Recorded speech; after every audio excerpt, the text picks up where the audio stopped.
xolis yashab o'tgan zotlar haqida inshaalloh to qiyomatgacha gapiriladi. Ularning ummat uchun qilgan ishlari, o'z nafslarini boshqarganliklari haqida ko'p aytiladi.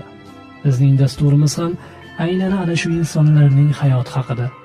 Ularning hayotlaridan o'rnak olishimiz uchun bugungi kun dasturi orqali bugungi kunimizga ham murojaat qilamiz. Dastlab esa har doimgidek payg'ambarimiz Muhammad Mustafa sallallohu alayhi va sallam tomonidan ummat uchun aytilgan o'gitlarga quloq tutaylik. Rasululloh sallallohu alayhi va sallam dedilar: hech kim Allohdek g'ayur rashki kuchli emas. Hech kimsa uzr sabablarini qoyim qilishni Allohchalik yaxshi ko'rmaydi. Shuning uchun ham Alloh taolo jannat xushxabarini beruvchi, do'zax azobidan ogohlantiruvchi payg'ambarlarni jo'natdi.